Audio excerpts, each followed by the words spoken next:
usolli, kata Nabi Muhammad SAW. Salatlah kalian sebagaimana salatku. Pertanyaan bagi kita. Apa pertanyaannya? Kita kan zaman yang tidak melihat Nabi Muhammad. Benar nggak?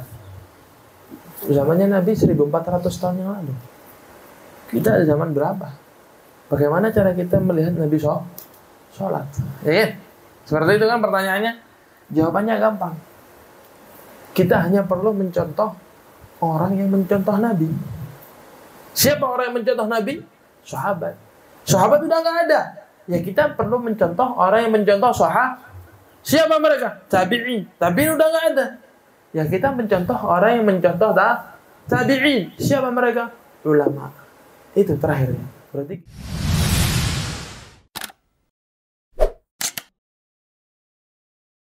pembahasan fikih ya. Sedikit membahas tentang sholat. Kita masih tentang sholat. Kemudian arkanus sholat, rukun-rukunnya sholat. Kemarin kita sudah membahas daripada takbiratul ihram. Kita juga membahas tentang al-qiyamu 'alal qadir, berdiri bagi yang mampu. Kita juga membahas sudah tentang al-fatihah. Kemudian kita beranjak dengan rukun yang setelahnya, ar-ruku'u wa tuma'ninatu fihi. Rukun di dalam sholat itu ada 17 rukun. Yang pertama takbiratul ihram. Yang kedua al-qiyamu 'alal qadiri fil fardh. Yang ketiga qiraatul fatihah. Selanjutnya adalah ar-ruku'u. Ruku'. Ruku' di dalam sholat termasuk salah satu rukun sholat. Dan ruku' itu wahwa an yanhanya syakhsun. Seseorang itu membungkuk. Dari mulai dia berdiri, dia harus membungkukkan dirinya sampai sekedar apa? Bihaitsu tanala rahatahu rukbatih. Sekiranya telapak tangannya dia itu bisa menyentuh dengkulnya. Sekiranya. Ya, dikira-kirakan kalau dia bungkuk tadi itu, ya, telapak tangannya bisa menyentuh dengkul. Wajib menyentuh dengkul? Enggak wajib. Saya bilang sekiranya. Sekiranya telapak tangan kalau mau disentuhkan ke dengkul bisa nyentuh, bisa kena. Menyentuhnya enggak wajib. Menyentuh dengkul itu enggak wajib.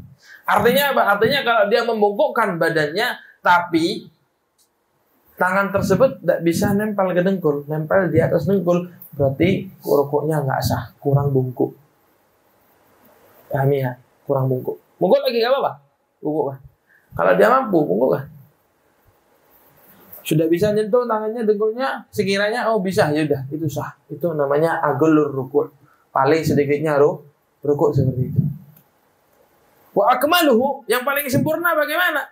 Yang paling sempurna, kalau bisa kita sejajarkan punggung kita dalam keadaan rukuk, hadza huwa akmalur rukuk. Itu yang paling afdal dalam rukuk. Ini lurus. Ya, dari mulai kepala keker sampai belakang sini. Ini lurus ini, lurus. Jadi sekiranya kalau mau ditaruh air, airnya nggak tumpah. Itu baru dikatakan lurus. Itu yang sunnah yang afdal seperti itu. Tapi kalau lebih dari itu, terlalu bungkuk, makruh. Terlalu dalam, tapi masih nyentuh tangannya itu kalau mau disentuhkan tersentuh, tapi tidak bungkuk-bungkuk teman dia. Dapat rukuk, tapi nggak afdal, nggak akmal, nggak yang paling sempurna, juga nggak yang paling afdal. Yang paling afdal tadi rukuk sekiranya semua badannya sama, dari mulai kepala sampai belakang sini.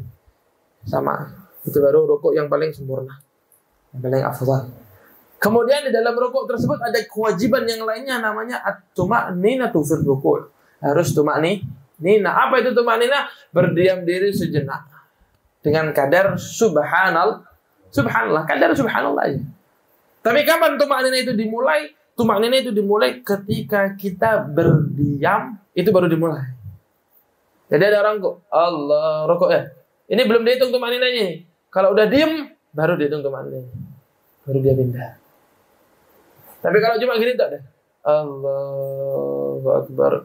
Sami'allahu liman hamidah. Walaupun dia dapat namanya agolur ruku', dia dapat namanya afdalur ruku', dia juga dapat namanya sampai dinglu-dinglu, tapi dia diem terus jalan lagi, berarti dia belum dapat tumakninah. Ini sering terjadi juga. Kapan? Kalau kita telat. Imam wis ruku'.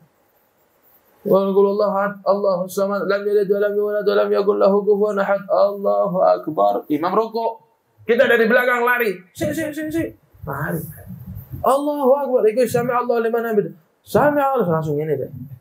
Sehingga dia tidak mendapatkan tumakninah dari imam. Dia tidak dapat dari imam tumakninah, dia sendiri pun rukuknya tidak tumakninah. Ini enggak sah. Jadi pahami ya. Tumakninah cuma kadar subhanallah aja. Kadar subhanallah. Dalam kadar subhanallah itu labud an yastaqirra jami'a a'dha'ihi fi hadhil hay'ah. Ketika dia rukuk harus tubuhnya itu enggak bergerak sedikit pun sampai dengan kadar subhanallah. Cuma itu tak. Subhanallah tak usah lebih. Kemudian ente baca subhanallah bihamdillah. Subhana rabbiyal azim bihamdi itu sunnah. Itu sunnah. Jadi kewajibannya di rukuk itu. Yang pertama apa? Harus anyan haniyah. Dan yang kedua harus tumakninah. Kewajiban yang ketiga.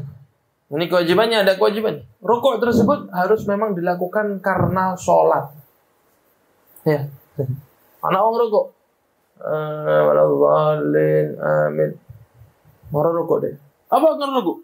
Aku apa dikepung mbek kancaku. Apa dikepung? Allahu akbar sekalian rukuk wis. Ya, galak-galak rukuk Mas. Ini rukuknya enggak sah. Dia bergerak dari berdiri ke rukuk itu memang harus 100% karena rukuk, rukuknya sholat.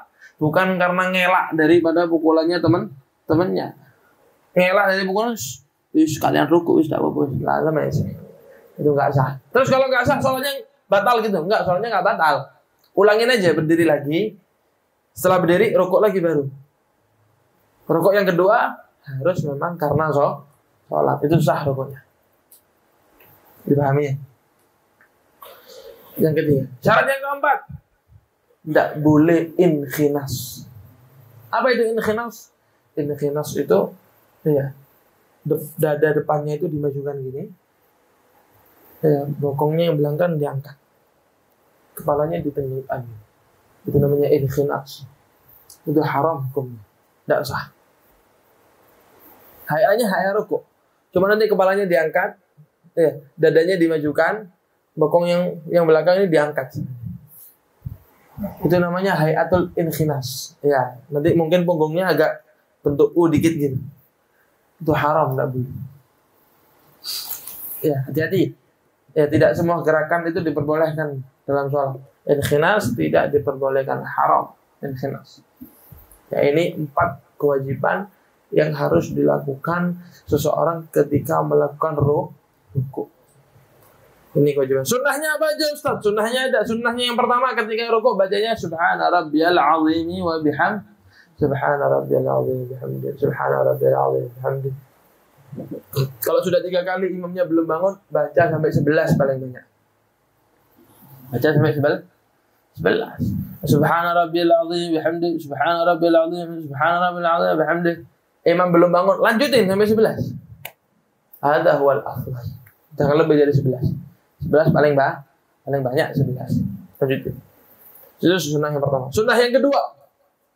Disunnahkan bagi seorang yang dalam keadaan rukuk, selain daripada meluruskan punggungnya, selain daripada itu, dia sunnah ketika rukuk megang daripada rukbah, megang lututnya. Itu sunnah. Sunnahnya juga apa? Sunnahnya tangannya dirapetin. Tangannya dirapetin ke bawah. Ke bawah gini ya. Ojo ini kok tangan. Rukuk tapi gini tangan. Lah mayusan. Katanya ngadep kiblat Ustaz. Kan gini berarti Ustaz tangannya. Jadi rukuk cuma gini tangannya. Lah. Sunnahnya tetap ke bawah, lurus ke bawah. Mazmuman. Rukuk. Allahu Akbar. Subhana rabbiyal azim bihamdi. Subhana rabbiyal azim bihamdi. Bacanya pelan-pelan.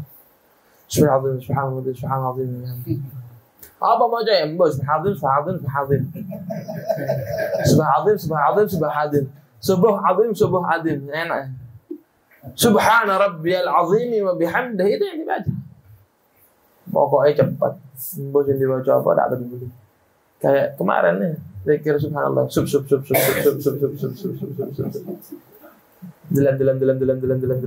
Bukan alhamdulillah kan gitu kan. Dilan. Allahu akbar, bar. Nobar lah. Subhana rabbil azim bihamdihi, gitu bacanya pelan-pelan. Kalau bisa satu diresapi maknanya, afdal daripada 3 enggak diresapi. Satu, tapi kita resapi maknanya. Subhana maha suci Allah subhanahu wa ta'ala, dan yang maha agung. Subhana rabbiyal azimi wa bihamdihi. Artikan, resapi maknanya itu. Sunnah yang setelahnya, ketika kita dari berdiri, kan merukuk. Itu takbirnya dari mulai berdiri. Allahu Akbar. Panjangin. Allah ya nggak apa-apa.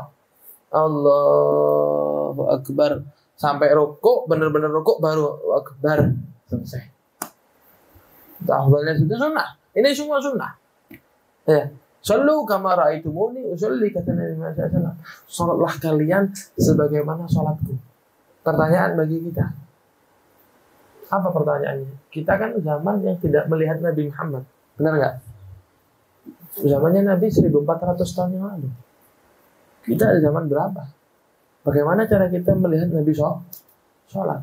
Ya, seperti itu kan pertanyaannya. Jawabannya gampang. Kita hanya perlu mencontoh orang yang mencontoh Nabi. Siapa orang yang mencontoh Nabi? Sahabat. Sahabat udah nggak ada. Ya kita perlu mencontoh orang yang mencontoh sahabat.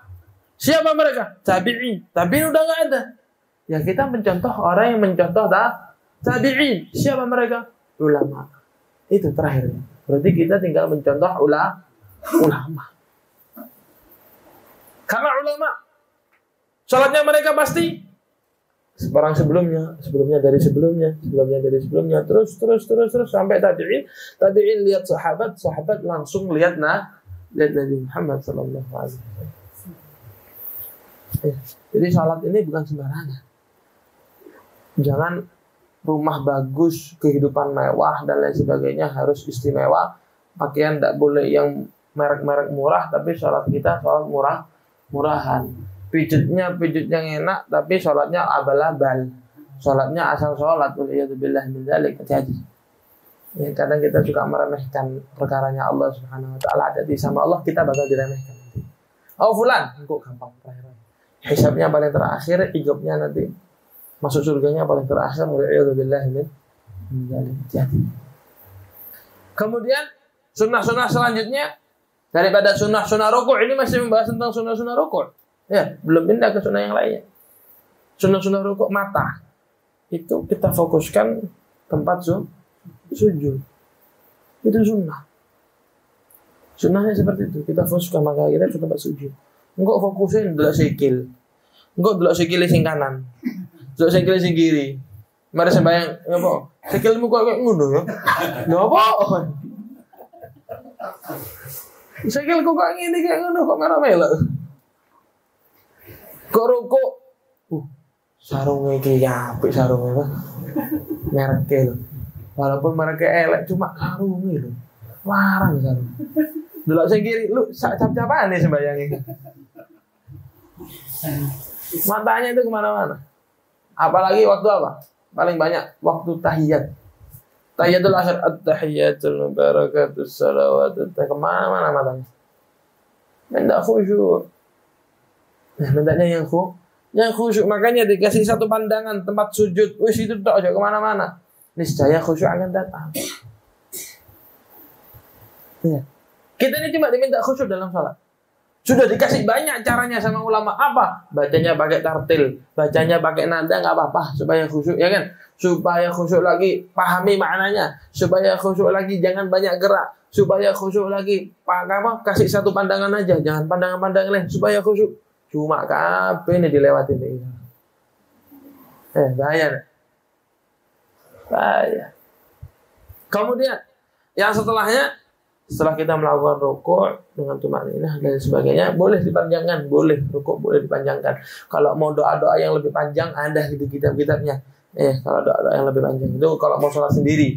Tapi kalau sholat berjamaah, apalagi jadi imam masjid rawatib, kalau bisa baca Subhana Rabbil Azimnya 3 kali, jangan dilebihkan. Karena kita nggak tahu, makmum kita banyak yang punya hajat, makmum kita ada yang mustajil terburu-buru, makmum kita ada yang kesakitan kalau lama rukuk, makmum kita ada yang punya masalah, makmum kita ada yang mau diselesaikan masalahnya. Nggak perlu lama-lama. Orang sholat apalagi jadi imam di masjid, itu sebaiknya nggak perlu lama-lama. Yang penting khusyuk, dapat rukunnya, dapat sunnahnya, dan lain sebagainya, selesai. Nggak perlu lupa sujud, teman. Turun. Sujud tak pikir dong lah kok tuh. Tak perlu. Terlalu lama nggak bagus. Bahkan ada ceritanya salah satu sahabat disuruh imam di satu tempat, fatawal alaih, dipanjangkan, baca suratnya panjang-panjang. Kalau kita surat lam yakunil wis dibaca panjangan. Mana nek ampel maca lam yakunil. Boleh rukuk apa nih? Pokoknya kita ini surat ya, kalau kita sholat sendiri yang tidak lewat itu wal asri inna a'taina kul wallah. Wal asri inna a'taina kul wallah. Wal asri inna a'taina kul wallah. Mari bosan aja agak-agak. Arayat al-ladzi kadibudin separuh. Mari ruku, rakaat kedua ditambahi mana lah. Lanjutnya. Wes itu muter pokoknya al-qari'ah ke bawah. Jadi putar. Suratnya ini 3 atas wal adiyah. Apa iki wal adiyah? Idza zulzila, idza zul. Nek wis wal fajr. Waduh. No. Meni-meni gak sembahyang gini aku. Kadang salat Jumat itu. Ketika imamnya baca Sabbihis marabbikal a'la. Mbok sabbihis. Mari sing kedua hal ada kan. Meni gak sembahyang gini aku. Golek Jumatan liya. Padahal sunnahnya itu Sunnahnya itu sebetulnya ada lagi surat Al-Munafikun sama surat Al-Jum'ah. Sunnahnya selain Sabbihis sama Al-A'la sama Al-Ghasyiyah, itu ada surat Al-Munafikun sama surat Al-Jum'ah. Untung enggak diwaca kan ya. Diwaca enggak mulai-mulai sama. Tambah. Mintanya yang cepat. Nah, itu sunnah-sunnah daripada rukuk. Bisa dipahami? Bisa dipahami ya? Itu sunnah-sunnah rukuk. Simpel aja. Kita sering melakukan, cuma kadang kita nggak tahu kalau itu sunnah. Kita sering melakukan, cuma kadang kita nggak tahu kalau itu wajib. Kita sering melakukan, tapi kita nggak tahu bahwasanya itu yang dianjurkan atau yang afdal. Sekarang kita alhamdulillah semuanya pada tahu. Insya Allah kalau belum sholat isya, nanti sholat isya dan dilakukan sunnah-sunnahnya. Yang kalau sudah sholat isya, nanti ketemu sholat witir atau subuh. Insya Allah diamalkan. Rukuknya diamalkan. Ojo rukuk nggak turu. Subuh sat. Subuh gitu.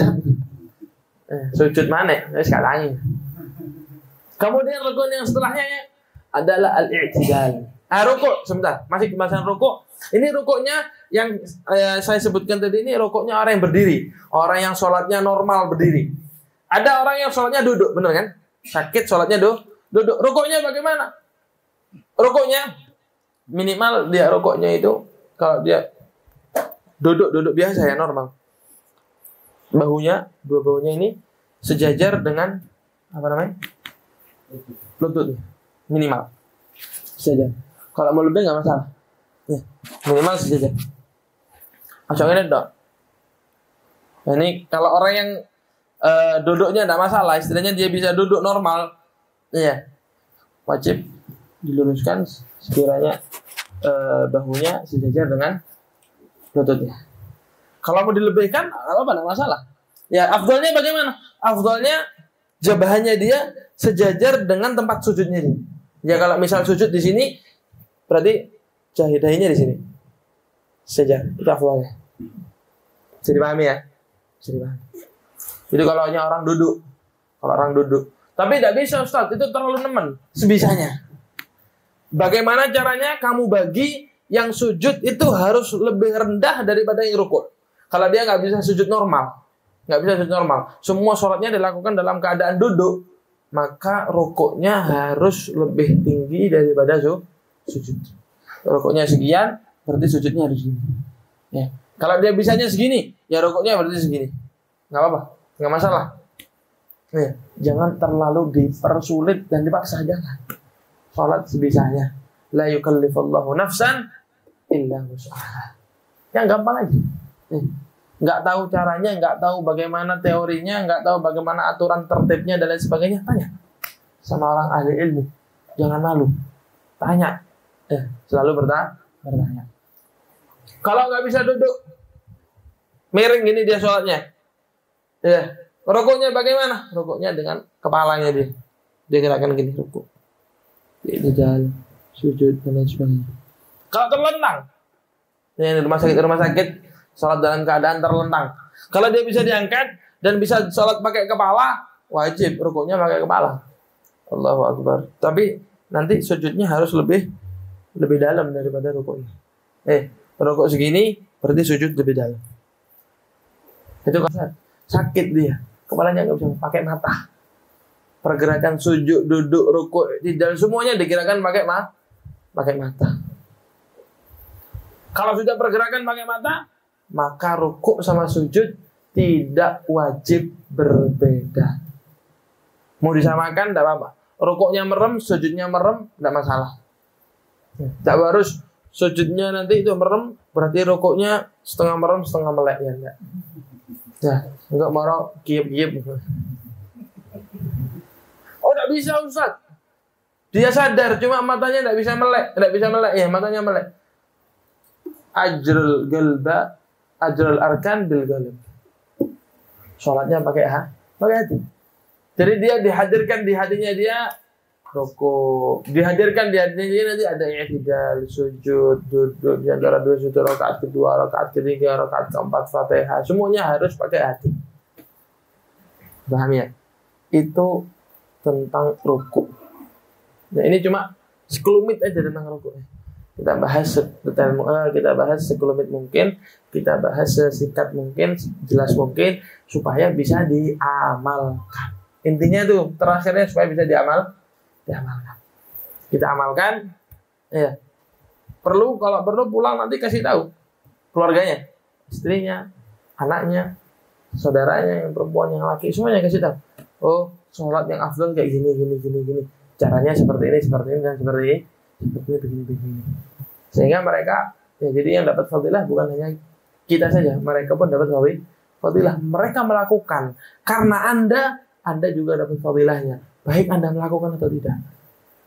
Nanti di kedepannya kita udah tua, ya, kita sholatnya sudah nggak pakai berdiri, tapi anak kita sholatnya masih sempurna dengan sunnah-sunnah yang kita ajarkan kepada mereka, niscaya pahala tersebut mengalir sama kita.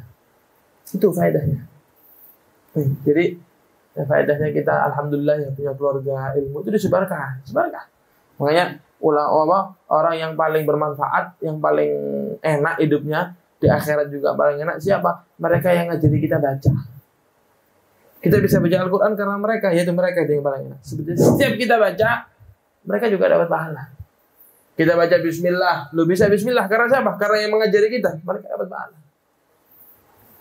Walaupun sudah meninggal, itu termasuk salah satu amal jariyah. Mudah-mudahan ini sedikit dari saya bisa bermanfaat semuanya bagi kita semua dan keluarga kita, dan semua orang-orang yang dekat dengan kita, sahabat